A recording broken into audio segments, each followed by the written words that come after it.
Hello everyone, मैं हूं सचिन देव शर्मा। और अगर आप इस चैनल पे नए हैं तो आपको बता दूं कि आपको इस चैनल पे फिज़िक्स एंड केमिस्ट्री के हैंड रिटेन नोट्स जो हैं वो मिल जाएंगे। क्लास 11th एंड 12th दोनों क्लासेस के फिज़िक्स एंड केमिस्ट्री के हैंड रिटेन नोट्स जो हैं वो अवेलेबल है इस चैनल पे, ऑलरेडी अपलोडेड है, तो आप प्लेलिस्ट चेक कर सकते हैं। ये आपका फिज़िक्स क्लास 12th का चैप्टर 8 है, इलेक्ट्रोमैग्नेटिक वेव्स।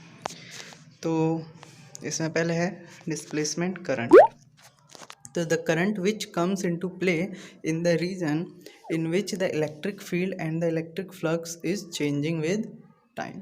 तो वो करंट जब इलेक्ट्रिक फील्ड और इलेक्ट्रिक फ्लक्स चेंज होते हैं टाइम के साथ, तो उस रीजन में जो करंट आता है वो क्या होता है? आपका डिस्प्लेसमेंट करंट। ये इसका फॉर्मूला है। And consider a capacitor, and outside the plates of the capacitor there is conduction current। और अगर कैपेसिटर आप कंसीडर करें तो आउटसाइड प्लेट के जो होगा कैपेसिटर के, वो कौन सा करंट फ्लो होता है? वो कंडक्शन करंट फ्लो होता है। और एरिया बिटवीन द प्लेट्स, ठीक है, ओके, समझ रहे होंगे आप। जैसे कि कैपेसिटर होता है आपका, उसके बीच जो होता है, जो आप बनाते होंगे तो बीच में जो खाली जगह होती है, आप वैसे समझ सकते हैं, तो उसके बीच में होता है वो आपका डिस्प्लेसमेंट करंट फ्लो होता है। और उसके बाहर जो होते हैं वायर समझ लीजिए, तो वो कंडक्शन करंट होता है। The physical behaviour of displacement current is same as the induction current या कंडक्शन करंट। फिर कंडक्शन करंट है, it arises due to the fix charge. और displacement current it arises due to the varying या फिर change in the electric field. और static electric field के लिए आपका डिस्प्लेसमेंट करंट जो है वो ज़ीरो होता है, और टाइम वेरिंग के लिए non zero. Outside the capacitor there is only conduction current and no displacement current. ये मैं बता चुका हूँ, ठीक है। आउटसाइड क्या होता है? आपका कंडक्शन करंट, और बीच में क्या होता है? आपका displacement current. There are some cases where both conduction as well as displacement current is present, ठीक है। कुछ केसेस में आपका दोनों होता है, तो जो टोटल करंट होता है वो कंडक्शन प्लस डिस्प्लेसमेंट करंट का सम होता है। फिर नीड फॉर डिस्प्लेसमेंट करंट। तो ampere circuital law for conduction current during charging of a capacitor was found inconsistent. तो अम्पेयर सर्किटल लॉ जो है, जब कंडक्शन करंट के लिए निकाला गया था, तो during charging of a capacitor, तो ये इनकंसिस्टेंट साबित हुआ। तो मैक्सवेल ने आर्ग्यू किया Maxwell argued that the above inconsistency of Ampere circuital law must be due to something missing. तो उन्होंने बोला कुछ ना कुछ ज़रूर मिसिंग है, इसीलिए ये इनकंसिस्टेंट आया है। तो Maxwell pointed out that for consistency of Ampere circuitals law there must be displacement current. तो उन्होंने ही बोला कि कंसिस्टेंसी के लिए अम्पेयर सर्किटल लॉ के यहाँ पे ज़रूर डिस्प्लेसमेंट करंट होना चाहिए, यह होगा। तो along with conduction current IC in the closed loop, IC plus ID means displacement or conduction has the property of continuity, although individually they may not be continuous, ठीक है। तो इंडिविजुअली कंटिन्यूस नहीं हो सकते हैं, बट टुगेदर ये continuous हो सकते हैं। तो Maxwell modified Ampere circuital law in order to make the same logical consistent. तो उन्होंने ही एम्पेयर सर्किटल लॉ को मॉडिफाई किया, ठीक है। तो he stated this way the Ampere circuital law. तो mu naught IC plus ID, और आपका ID की वैल्यू ऊपर देखा था आपने, वो यहाँ पे बस पुट कर दी गई है, epsilon not d∅/dt। This is ampere circuital law, और इसे मॉडिफाइड मैक्सवेल लॉ भी कहा जाता है।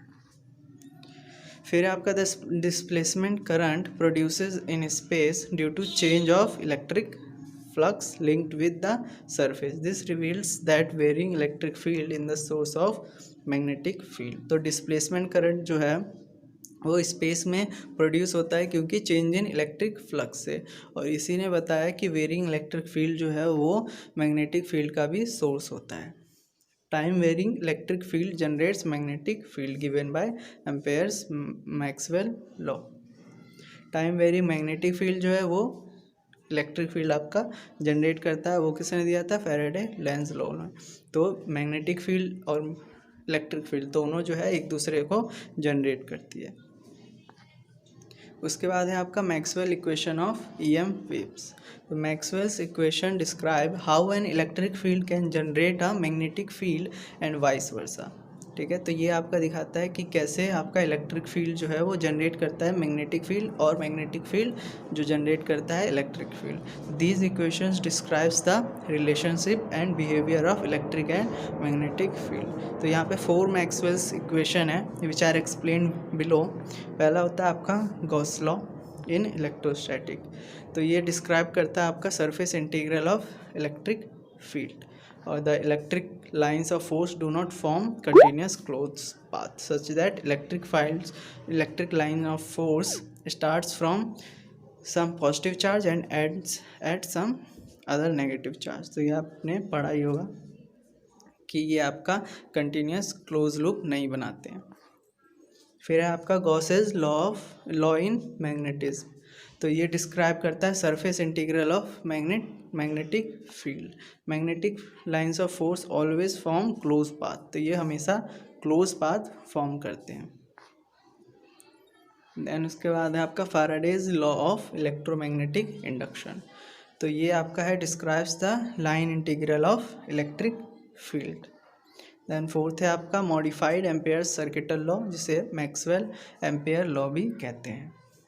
तो ये है आपका mu naught I C plus I D जो कि आपने ऊपर देखा था। यहाँ पे आई सी आपका कंडक्शन करंट है और आई डी आपका डिस्प्लेसमेंट करंट है और ये डिस्क्राइब करता है the line integral of magnetic field. Maxwell's equations show the electricity magnetism and ray optics are all interrelated to each other. Then इसके बाद है आपका इलेक्ट्रोमैग्नेटिक वेव्स जो कि आपका ये चैप्टर भी है। तो हम इसकी प्रॉपर्टीज़ वगैरह और क्या है ये वो देखेंगे। तो changing electric field produces a magnetic field and changing magnetic field produces N electric field. The result is a wave of electric and magnetic fields that can propagate through space. तो जैसा कि आप जानते हैं कि ऊपर देखा आपने कि electric field changing electric field आपका मैग्नेटिक फील्ड प्रोड्यूस करता है और चेंजिंग मैग्नेटिक फील्ड आपका इलेक्ट्रिक फील्ड। तो उसी के रिजल्ट से जो wave of electric and magnetic field बनती है वो और जो प्रोपागेट करती है स्पेस में वही प्रोपागेटिंग फील्ड जो होती है वो क्या कहलाती है, इलेक्ट्रोमैग्नेटिक वेव्स। तो ये आपका changing electric field and changing magnetic field की वजह से प्रोड्यूस होता है electromagnetic waves. These two fields become source of each other and the wave propagates in a direction perpendicular to both the fields. तो ये जो है दोनों फील्ड्स हैं वो एक दूसरे का सोर्स बन जाती है और एक परपेंडिकुलर डायरेक्शन में ट्रैवल करती है दोनों फोर्सेस से या फील्ड से। मींस कि आपका तीनों जो है वो आपस में परपेंडिकुलर होते हैं, आप ऐसे समझ सकते हैं। फिर Maxwell's also concluded that electromagnetic waves are transverse in nature. ठीक है, ट्रांसवर्स का मीनिंग ये होता है कि वो क्या है आपके परपेंडिकुलर है। तो जैसे such that electric and magnetic fields are perpendicular to each other and to the direction of wave propagation. जैसा कि मैंने कहा था कि ये तीनों आपस में क्या होते हैं, perpendicular. Electric field, magnetic field और डायरेक्शन ऑफ प्रोपगेशन जो है वो परपेंडिकुलर होते हैं, जैसा कि यहाँ पे आप डायग्राम में भी देख सकते हैं। तो electromagnetic waves are not deflected by electric field and magnetic field. तो अगर इस डायग्राम से आप समझे तो अगर इलेक्ट्रिक फील्ड आपका वाई एक्सिस के अलॉन्ग है और मैग्नेटिक फील्ड आपका जेड एक्सिस के अलॉन्ग है तो प्रोपागेट कहाँ करेगी वेव, वो एक्स डायरेक्शन में। तीनों क्या होंगे, एक दूसरे के परपेंडिकुलर। फिर आपका electric and magnetic field in electromagnetic waves are in same phase, और ये दोनों सेम फेज पे होते हैं। Maxwell also found that the electromagnetic wave should travel in free space या vacuum with speed of light.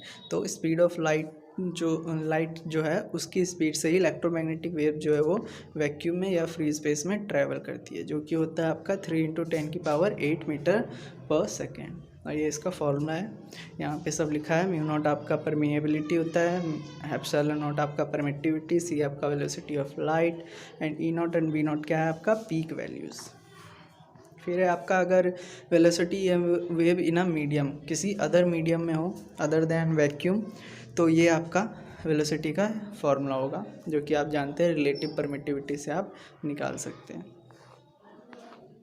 फिर let the electric field be acting along y axis, magnetic field z axis, तो then जो आपका instant of electric and magnetic fields varying sinusoidally with x and t can be represented by equation. तो ये आपकी equation होगी electric and magnetic field की x and t के respect में।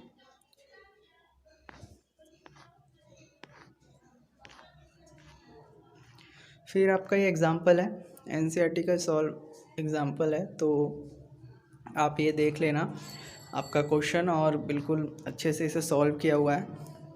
आपको बस फॉर्मूला पुट करना है और वैल्यूज़ निकालनी है कंपेयर करके। तो ये आप देख सकते हैं, इतना कुछ टफ नहीं है, डिटेल में मैंने सॉल्व कर रखा है ये। फिर है आपका सोर्स ऑफ इलेक्ट्रोमैग्नेटिक वेव्स, तो उसके सोर्सेज क्या है। तो we know that an electric charge at rest has electric field in the region around it but no magnetic field. तो ये आप जानते हैं कि रेस्ट चार्ज क्या होता है, उसके अराउंड आपका इलेक्ट्रिक फील्ड होता है और मैग्नेटिक फील्ड नहीं होता। और a moving charge produces both the electric and magnetic field. if a charge is moving with a constant velocity, the electric and magnetic fields will not change with time, hence no electromagnetic wave can be produced.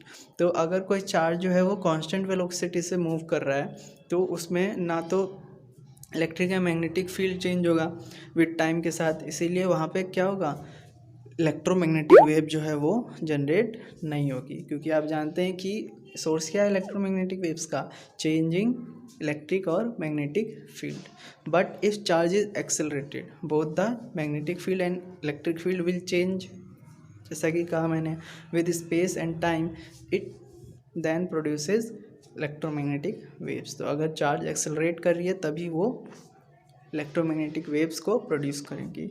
It shows that only the accelerated charge alone can generate electromagnetic waves. In an atom, an electron while orbiting around the nucleus in a stable orbit, although accelerating, does not emit EM waves. तो अगर electron जब orbit में revolve करता है, घूमता है nucleus के stable orbit में, तो वो क्या करता है, वो आपका इलेक्ट्रोमैग्नेटिक वेव्स एमिट नहीं करता है। EM waves are emitted only when it falls from higher energy to lower energy. तो कब निकलता है उससे इलेक्ट्रोमैग्नेटिक वेव्स, जब इलेक्ट्रॉन जो है वो हायर एनर्जी से लोअर एनर्जी पे एमिट होता है या गिरता है। तो EM waves such that X rays जो है वो आप फास्ट मूविंग इलेक्ट्रॉन्स को भी से भी निकाल सकते हैं। जैसे fast moving electrons are suddenly stopped on a metal target at high atomic numbers, तो उससे आप एक्सरेज जो है वो बना सकते हैं। अब है आपका energy of electromagnetic waves. The EM waves carry energy which is divided equally by electric and magnetic fields. तो एवरेज इलेक्ट्रिक डेंसिटी आपकी क्या होती है, half epsilon not E square, और एवरेज मैग्नेटिक डेंसिटी क्या होती है, half B square by mu naught, और जो टोटल होता है वो इन दोनों का सम होता है, जो कि है आपका half epsilon E square plus half B square by mu naught. तो यहाँ पे जब आप इनकी वैल्यूज़, जो कि आप C की वैल्यू जानते हैं 1/में under root mu naught E naught और ERMS वगैरह सब पुट करेंगे, तो आपका जो टोटल एनर्जी है वो आपका एनर्जी के फॉर्म में भी आप निकाल सकते हैं, और मींस इलेक्ट्रिक फील्ड के फॉर्म में भी निकाल सकते हैं और मैग्नेटिक फील्ड से भी। तो आपका जो टोटल एनर्जी है वो E square by epsilon not भी हो सकता है, इक्विवेलेंट टू आपका इलेक्ट्रिक फील्ड एनर्जी डेंसिटी के बराबर और मैग्नेटिक एनर्जी डेंसिटी के बराबर भी हो सकता है ये। फिर आपका मोमेंटम ऑफ EM वेव्स। तो according to the quantum theory, electromagnetic radiation is made up of massless particle called photons. तो अगर क्वांटम थ्योरी ने कहा है कि इलेक्ट्रोमैग्नेटिक रेडिएशन जो है वो मासलेस पार्टिकल फोटोन से बना है, तो जो मोमेंटम फोटोन का होगा वही क्या होगा, आपका इलेक्ट्रोमैग्नेटिक रेडिएशन का होगा, मीन्स वेव्स का होगा। तो मोमेंटम ऑफ फोटोन्स जो होता है वो होता है P equal to total energy upon में C।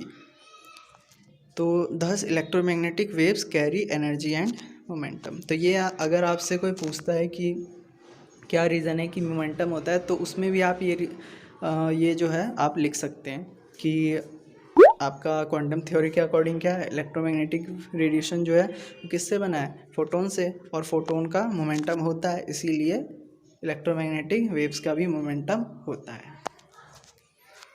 फिर है आपका as they carry energy and momentum when it is incident upon a surface EM waves exerts pressure. तो अब जैसे कि एनर्जी और मोमेंटम होता है इसके पास, तो इसीलिए जब ईएम वेव्स किसी सरफेस पे गिरता है तो इसलिए वो उस पर प्रेशर भी एक्सर्ट करता है, तो इससे प्रेशर भी बनता है। तो रेडिएशन प्रेशर क्या होता है, ये डेफिनेशन में पूछ सकते हैं। तो रेडिएशन प्रेशर है force exerted by EM waves on unit area of the surface is called radiation pressure. फिर कुछ इंपॉर्टेंट कैरेक्टरिस्टिक एंड प्रॉपर्टीज़ हैं ईएम वेव्स की। तो EM waves are produced by accelerated on oscillating charge, ये आपने पढ़ लिया। These waves do not require any material medium for propagation, ये आपका वैक्यूम में भी ट्रैवल कर सकते हैं। और इन फ्री स्पेस इसका स्पीड कितना होता है, स्पीड ऑफ लाइट के बराबर। फिर है आपका EM waves are transverse in nature, जैसा कि बताया था क्या होता है, इलेक्ट्रिक और मैग्नेटिक फील्ड और परपेंडिकुलर प्रोपागेशन की जो डायरेक्शन होती है क्या है, तीनों आपस में परपेंडिकुलर होती है 90 डिग्री मीन्स। और ईएम वेव्स क्या है, एनर्जी और मोमेंटम कैरी करते हैं। और ईएम वेव्स जो है आपका प्रेशर भी एक्सर्ट करते हैं, और वेलोसिटी डाइलेक्ट्रिक में इसकी स्पीड ऑफ लाइट से कम होती है।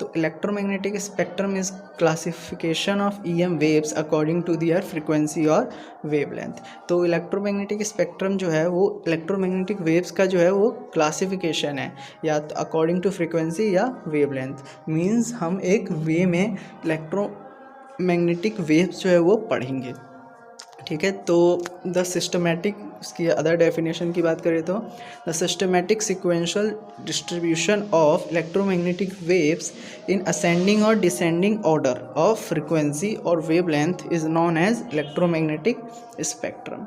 तो सिस्टमैटिक और सिक्वेंशियल डिस्ट्रीब्यूशन इलेक्ट्रोमैग्नेटिक वेव्स का या तो असेंडिंग में या डिसेंडिंग ऑर्डर में फ्रीक्वेंसी या वेवलेंथ के अकॉर्डिंग, तो इसको हम क्या कहते हैं, इलेक्ट्रोमैग्नेटिक वेव्स, ठीक है।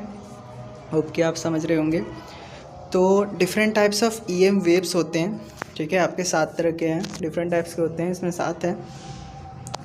तो टाइप्स और वेवलेंथ और फ्रीक्वेंसी रेंज इसकी यहाँ पे लिखी हुई है। जैसे कि आपका पहला होता है रेडियो वेव, ये जो है इसकी जो वेवलेंथ होती है वो ग्रेटर देन होती है आपकी 0.1 मीटर से, और इसकी जो फ्रीक्वेंसी रेंज होती है वो 3 × 10⁻³ से 3 × 10⁸ तक होती है। और फिर उसके बाद है आपका माइक्रोवेव। तो माइक्रोवेव जो है वो 0.1 मीटर से 1 मिलीमीटर तक होती है, और इसकी फ्रीक्वेंसी रेंज जो है वो 3 × 10⁸ से 3 × 10⁻11 तक होती है। नेक्स्ट आपका होता है इंफ्रारेड वेव्स, तो वो होता है आपका 1 मिलीमीटर से 700 नैनोमीटर तक, और इसकी जो फ्रीक्वेंसी रेंज है वो 3 × 10⁻11 से 4 × 10⁻14 तक होती है। देन आपका विजुअल लाइट है, जिस रेंज में हम देख पाते हैं, तो वो होता है आपका 700 नैनोमीटर से 400 नैनोमीटर तक, और फ्रीक्वेंसी रेंज होता है आपका 4 × 10⁻14 से 8 × 10⁻14। फिर आपका होता है अल्ट्रावायलेट, तो वो होता है आपका 400 नैनोमीटर से 1 नैनोमीटर तक, और फ्रीक्वेंसी रेंज होती है इसकी 8 इंटू 10⁻14 से 8 इंटू 10⁻16 तक।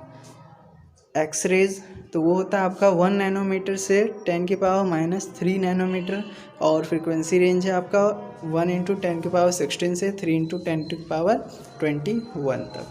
देन लास्ट है आपका गामा रेज। तो गामा रेज जो है वो आपका लेस देन 10⁻³ नैनोमीटर होती है इसकी वेवलेंथ की रेंज, और फ्रीक्वेंसी रेंज होती है इसकी 5 इंटू 10⁻18 से 5 इंटू 10⁻22 तक। तो इसको डिक्रीजिंग ऑर्डर ऑफ वेवलेंथ में अगर देखें तो सबसे ज़्यादा जो वेवलेंथ होती है वो आपकी रेडियो वेव्स की होती है, ठीक है, रेडियो वेव की। फिर उसके बाद आपका माइक्रोवेव, देन इंफ्रारेड, फिर विजिबल लाइट, फिर अल्ट्रावायलेट, फिर एक्सरे, फिर गामा। तो आप इस ऑर्डर में इसे याद कर सकते हैं। इसकी ट्रिक है याद करने की, red man in violet uniform X gun. तो इसका जो फर्स्ट लेटर होगा वो आपका क्या डिनोट करेगा, वो आपका ईएम वेव का टाइप डिनोट करेगा। तो आप ये ऐसे याद कर सकते हैं, red man in violet uniform X gun, ठीक है। और इंक्रीजिंग ऑर्डर ऑफ फ्रीक्वेंसी की बात करें तो ठीक है उसका उल्टा कर दीजिए या फिर उससे साइन चेंज कर दीजिए, ठीक है, क्योंकि वेवलेंथ और फ्रीक्वेंसी जो है वो इन्वर्सली प्रोपोर्शनल होते हैं एक दूसरे के। तो अगर यहाँ पे वेवलेंथ ज़्यादा होगी तो उसकी फ्रीक्वेंसी सबसे कम होगी, ठीक है। तो आप ये ऐसे याद कर सकते हैं। फिर देखते हैं रेडियो वेव और इसके कुछ यूजेस, हर वेव की देखेंगे हम। तो रेडियो वेव है, सबसे पहले उसका प्रोडक्शन देखते हैं। तो प्रोडक्शन है ऑसिलेटिंग सर्किट और रैपिड एक्सेलरेशन और declaration of charges in conducting wire. तो ये कैसे प्रोड्यूस होता है, ऑसिलेटिंग सर्किट में या तो आपका रैपिड एक्सेलरेशन और डिक्लेरेशन ऑफ चार्ज का कंडक्टिंग वायर में। और डिटेक्शन, इसको डिटेक्ट कैसे करते हैं, तो इसको डिटेक्ट करते हैं रिसीवर्स एरियल से। और यूजेस है इसके इन रेडियो और टेलीविज़न टीवी कम्युनिकेशन सिस्टम में, आपका एस्ट्रोनॉमिकल फील्ड्स में करते हैं, mobile phones for voice communication में भी यूज़ करते हैं। और रेडियो वेव्स जो है वो फर्दर क्लासिफाइड हुए हैं डिफरेंट बैंड्स में, ठीक है, 5 बैंड्स होते हैं जिसमें डिवाइड किए गए हैं। पहला है आपका एम्पलीट्यूड मॉड्यूलेटेड वेव बैंड। तो इसकी फ्रीक्वेंसी रेंज आपकी 530 किलोहर्ट्ज़ से 1710 किलोहर्ट्ज़ तक होती है, और ये सिमिलर होते हैं आपके एफएम चैनल के, और it is used in ground wave propagation. Second है आपका शॉर्ट वेव बैंड। तो फ्रीक्वेंसी रेंज इसकी जो होती है वो 1710 किलोहर्ट्ज़ से 54 मेगाहर्ट्ज़ तक होती है, और ये आपका it is used in sky wave propagation. फिर इसके बाद आपका टीवी वेव्स बैंड जो है थर्ड, वो इसकी फ्रीक्वेंसी रेंज आपका 54 मेगाहर्ट्ज़ से 890 मेगाहर्ट्ज़ तक है। और फिर आपका फोर्थ है FM frequency modulated radio band. तो फ्रीक्वेंसी रेंज होती है जिसकी 88 मेगाहर्ट्ज़ से 108 मेगाहर्ट्ज़ तक, और it is used for commercial FM radio. Then last इसका है UHF means ultra high frequency band. तो इसकी फ्रीक्वेंसी रेंज जो होती है वो आपकी 300 मेगाहर्ट्ज़ से 3000 मेगाहर्ट्ज़ तक होती है, और ये आपका सेलुलर फोन्स कम्युनिकेशन में यूज़ होता है। फिर सेकेंड टाइप की जो वेव है वो है आपकी माइक्रोवेव्स। तो माइक्रोवेव जो है वो शॉर्ट वेवलेंथ रेडियो वेव्स होती है। इसका प्रोडक्शन जो है they are produced by special types of tubes, namely klystrons, आपका जो क्लिस्ट्रॉन्स, मैग्नेट्रॉन्स और गन डायट्स। तो ये स्पेशल टाइप के वैक्यूम ट्यूब से बनता है। डिटेक्शन इसका पॉइंट कॉन्टैक्ट डायट से। और इसके यूजेस जो कि मेन है आपके एग्ज़ाम में, ये ध्यान रखना, आपके यूजेस बहुत पूछे जाते हैं डिफरेंट आपके ईएम वेव्स का। बोल देंगे कि आप इनके 2 यूजेस लिखिए, 3 यूजेस लिखिए, तो आप यूजेस ज़रूर पढ़ के जाना।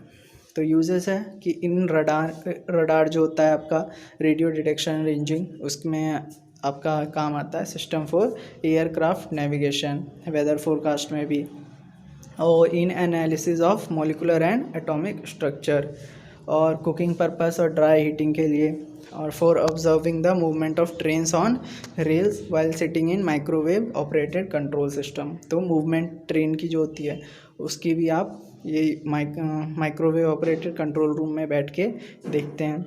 और डायरेक्ट ब्रॉडकास्ट सैटेलाइट टेलीविज़न। तो ये यूजेस थे आपके। फिर है थर्ड आपका इंफ्रारेड वेव्स। तो infrared waves often known as heat waves as they are produced by hot bodies. तो जितने भी हॉट बॉडीज़ होती है, ठीक है, उनसे ये इंफ्रारेड प्रोड्यूस होता है, ठीक है। इसका प्रोडक्शन है vibration of atoms and molecules, और these waves are not detected by human eyes but snake can detect them, ठीक है। तो स्नेक्स जो हैं वो इंफ्रारेड को डिटेक्ट कर सकते हैं, और डिटेक्शन इसका है थर्मोपाइल और बोलोमीटर, इंफ्रारेड फोटोग्राफिक फिल्म, इनसे डिटेक्ट कर सकते हैं। इसके यूजेस हैं इन नोइंग मॉलिकुलर स्ट्रक्चर और रिमोट कंट्रोल टीवी वीसीआर के कंट्रोल में, फिजिकल थेरेपी में, ठीक है, मस्कुलर स्ट्रेन को ट्रीट करने के लिए, ग्रीन हाउस इफेक्ट में, प्लांट्स को वार्म रखने के लिए, और solar water heaters and cookers के लिए।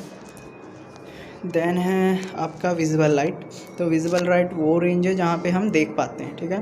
तो इसका प्रोडक्शन है electrons in atoms emit light when they move from one energy level to another energy level. तो एटम जो है वो लाइट एमिट करते हैं जब वो एक एनर्जी लेवल से लोअर एनर्जी लेवल पे जाते हैं। इसका डिटेक्शन जो है आई और फोटोसेल्स फोटोग्राफिक फिल्म से हो सकता है। And light waves are the most common form of EM waves, and we are able to see because of light waves. तो ये बताया मैंने, इसी रेंज में हम देखते हैं। The radiations which we get from sun is in the form of visible light. Fifth है आपका ultra violet rays, UV rays. तो इसका production excitation of atoms, sparks and arc lamps produced by sun and special lamps and very hot bodies, और UV rays are harmful for human eyes. तो ये आपको पता है कि सन से जो UV रेज होती है वो क्या है, आपके आँखों के लिए हार्मफुल होती है। डिटेक्शन इसका सेल्स और फोटोग्राफिक फिल्म से कर सकते हैं। यूजेस देखते हैं तो ये आपका बर्गलर अलार्म में यूज़ होता है, जर्म्स किल करने के लिए होता है, और ये आपका बैक्टीरिया डिस्ट्रॉय करने के लिए होता है फॉर स्टेरिलाइजिंग द सर्जिकल इंस्ट्रूमेंट्स। आपने देखा होगा डॉक्टर जो इंस्ट्रूमेंट्स यूज़ करते हैं उसे एक अवन टाइप का मशीन होता है, ठीक है, वो उसमें रखते हैं। क्योंकि ताकि उसके बैक्टीरिया जो है इंस्ट्रूमेंट्स के वो ख़त्म हो जाए, तो UV रेज का यूज़ किया जाता है। और फूड स्टफ़ को प्रिवेंट करने के लिए भी इसका यूज़ होता है। फिर है सिक्स है आपका एक्स रेज। तो प्रोडक्शन है इसका produced when high energy electrons are suddenly on a metal to high atomic number, और x rays are high penetrating power, has high penetrating power. तो एक्स रेज में हाई पेनेट्रेटिंग मीन्स ये ज़्यादा अंदर तक स्कैन कर सकते हैं या जा सकते हैं, ऐसा समझ सकते हैं आप। और डिटेक्शन इसका फोटोग्राफिक फिल्म और आयनाइजेशन चैम्बर से कर सकते हैं। यूजेस हैं इसके in detection fault, cracks etcetera in metal products. तो फॉल्ट या कोई टूटा फूटा जो मेटल्स के प्रोडक्ट्स होते हैं उनमें देख सकते हैं, बड़ी बड़ी मशीनों या ब्रिज में, तो उसके लिए एक्सरेज का यूज़ किया जाता है। फिर इन medical diagnosis pass through the muscles and not through the bones. तो एक्सरे जो है निकालते हैं वो इसी का यूज़ करके निकालते हैं, क्योंकि ये क्या है हमारे मसल्स के थ्रू पास हो जाते हैं बट बोन्स के थ्रू नहीं होते। और for detection of fracture in bones, तो उसके लिए भी यूज़ होता है ये। और for detection of explosives, opium and gold in the body of smugglers.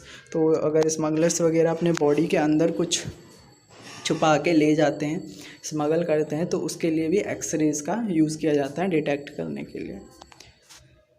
Last है आपका गामा रेज। तो इसका प्रोडक्शन है radio active decays of the nucleus का, और इसका डिटेक्शन करते हैं फोटोग्राफिक फिल्म या आयनाइजेशन चैम्बर से। और यूजेस है इसके इन ट्रीटमेंट ऑफ कैंसर और ट्यूमर्स, और फूड प्रिजर्वेशन में, रेडियोथेरेपी में, और टू प्रोड्यूस न्यूक्लियर रिएक्शंस में। तो ये था आपका ये पूरा चैप्टर का जो भी लेखा जोखा था। होप कि आपको नोट्स पसंद आए। वीडियो अच्छी लगी हो तो प्लीज़ लाइक कर देना, इसे ज़्यादा से ज़्यादा शेयर करना, और कमेंट ज़रूर करना वीडियोस में। और अगर आपने अभी भी बाकी चैप्टर्स की वीडियो नहीं देखी है, नोट्स नहीं देखे हैं, तो आप प्लेलिस्ट चेक कर लें, वो भी चेक कर लें और अच्छे से पढ़ाई करें। एंड ये वीडियो देखने के लिए थैंक यू। एंड जाते जाते प्लीज़ चैनल सब्सक्राइब ज़रूर कर लेना। Thank you so much.